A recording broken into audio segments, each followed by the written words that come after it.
तो दोस्तों कुमाऊं यूनिवर्सिटी के अंदर किसी भी सब्जेक्ट से अगर आप ग्रेजुएशन कर रहे हैं तो दोस्तों यहाँ पे ईवीएस का पेपर, एनवायरमेंटल स्टडीज़ का पेपर यहाँ पे कंपलसरी होता है। सभी जो भी सब्जेक्ट्स हैं आपके, आप अगर बीएससी कर रहे हैं, बीए कर रहे हैं, बीकॉम कर रहे हैं, यहाँ पे आपका एनवायरमेंटल स्टडीज़ का पेपर होगा ही होगा।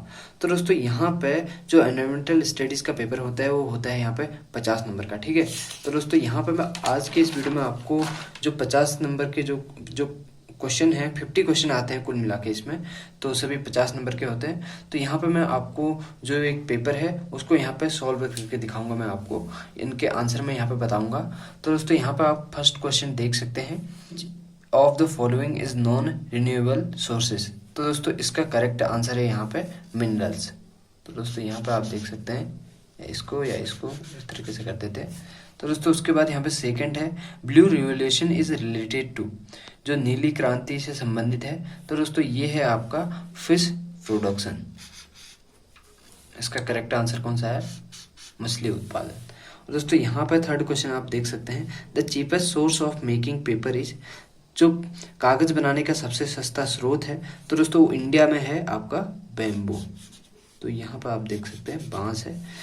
चौथा क्वेश्चन यहाँ पर आप देख सकते हैं, फाइटोप्लैंक्टन्स आर, पलवक हैं। तो दोस्तों ये है आपका माइक्रोस्कोपिक फ्लोटिंग प्लांट्स, सूक्ष्म तैरने वाले पौधे हैं। ये है इसका करेक्ट आंसर।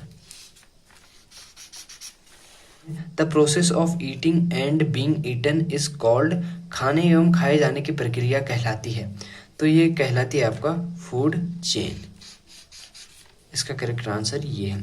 उसके बाद डिकम्पोजर्स आर, डिकम्पोजर अपघटक हैं। तो ये है आपका बैक्टीरिया भी है और फंजाई भी है। तो ये करेक्ट आंसर इसका ये है। तो यहाँ पे sunlight is the source of, सूर्य का प्रकाश स्रोत है। तो ये आप यहाँ पे देख सकते हैं विटामिन डी इसका करेक्ट आंसर है, जो कि सभी जानते होंगे, नॉर्मल सा क्वेश्चन है।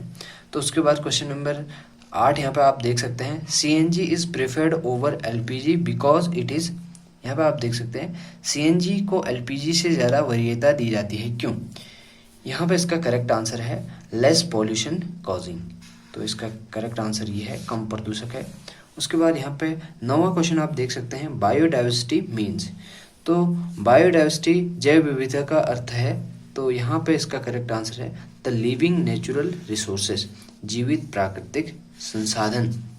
The virus causing AIDS is, यहाँ पे आप इसका करेक्ट आंसर आपको वैसे भी पता होगा। तो यहाँ पे इसका आंसर है HIV।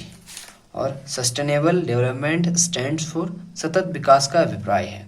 तो दोस्तों यहाँ पे इसका करेक्ट आंसर है आर्थिक, सामाजिक तथा पर्यावरण आवश्यकताओं में संतुलन, equilibrium between economic, social and environmental needs. तो इसका करेक्ट आंसर ये है। उसके बाद यहाँ पे आप देख सकते हैं 12वां question, afforestation is necessary for, वृक्षारोपण आवश्यक है। तो दोस्तों ये है मृदा अपरदन को रोकने के लिए, erosion check. Hotspots are the area of, तप्त स्थल क्षेत्र हैं। तो ये है आपका high biodiversity areas under threat. ये है आपका करेक्ट आंसर। ठीक है, उसके बाद आते हैं हम, लेड इज, शीशा है। शीशा क्या है आपका? एक शीशा है आपका soil pollutant.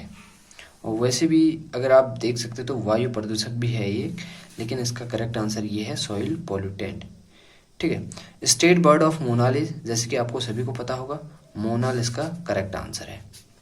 Pyramid of energy in an ecosystem is, eco तंत्र में ऊर्जा का पिरामिड होता है, कैसा होता है? तो ये होता है ऑलवेज अपराइट। क्या होता है? सदैव सीधा। उसके बाद डीडीटी इज, डीडीटी है क्या है? एक डीडीटी नॉन बायोडिग्रेडेबल पॉल्यूटेंट। ये है इसका करेक्ट आंसर।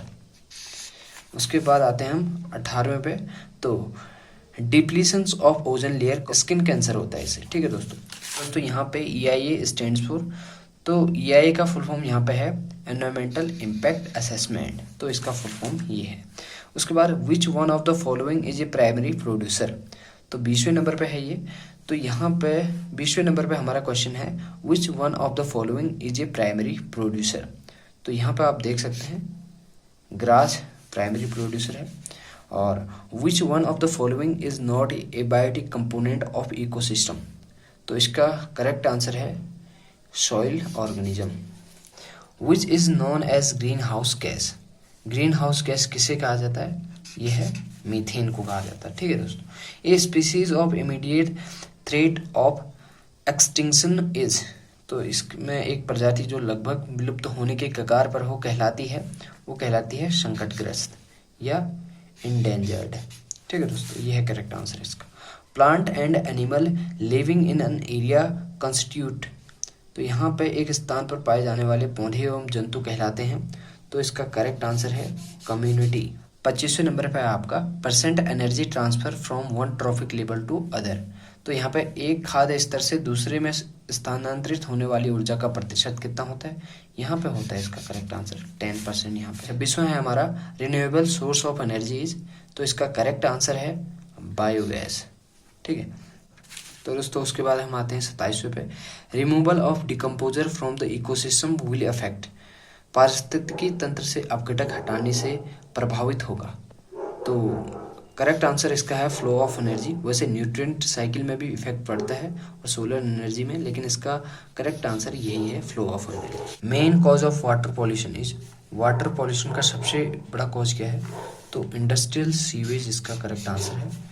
उसके बाद A G Tansley coined the term, A G Tansley ने किस शब्द को प्रतिपादित किया था, तो यहाँ पर इसका करेक्ट आंसर है इकोसिस्टम।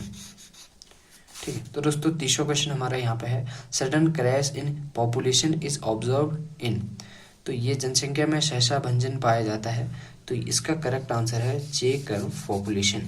उसके बाद हम आते हैं 31वें नंबर पे, तो successful establishment of vegetation in a bare area is called, वीरान क्षेत्र में वनस्पतियों में स्थापित होने की प्रक्रिया कहलाती है, तो इसका करेक्ट आंसर है इंडेमिज्म। ठीक है, विशेष क्षेत्रीयता।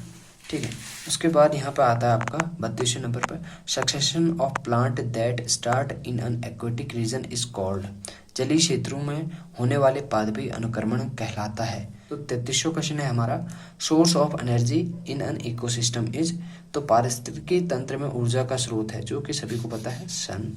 34वां क्वेश्चन है हमारा, which of the following disease is not cause due to polluted water, निम्नलिखित में से कौन सी बीमारी प्रदूषित जल के कारण नहीं होती, तो यहाँ पे एड्स इसका करेक्ट आंसर है।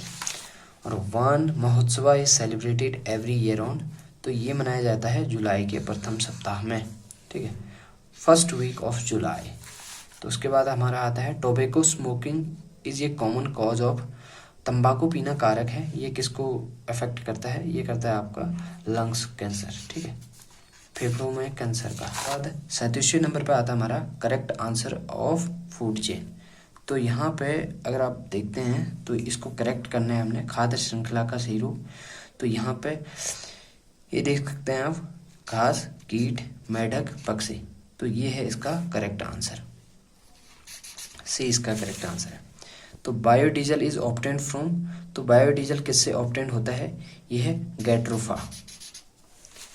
तो the gas present in maximum quantity in the air is, दो गैस है वायु में सबसे अधिक मात्रा में उपस्थित गैस है, सभी को पता है नाइट्रोजन। 46वें नंबर पे हमारा क्वेश्चन है, high biodiversity in an ecosystem brings in, तो जो पारिस्थितिकी तंत्र में अधिक जैव विविधता लाती है, तो क्या लाती है, ये जो हाई डाइवर्सिटी है पारिस्थितिकी तंत्र में अधिक जैव विविधता लाती है, संतुलन, स्थिरता, बाधा और संतुलन, तो इसका करेक्ट आंसर है ए बैलेंस।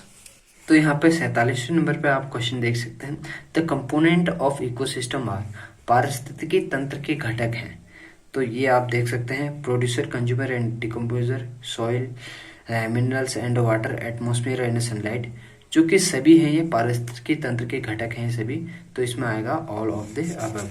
ठीक, 48वें नंबर पे आप देख सकते हैं, concept of pyramid in ecosystem was given by, जो पिरामिड इन इकोसिस्टम है ये कॉन्सेप्ट किसने दिया था, तो ये है आपका एल्टन ने इसको दिया था। ठीक है, डिफॉरेस्टेशन लीड्स टू, जंगलों के कटान से होता है।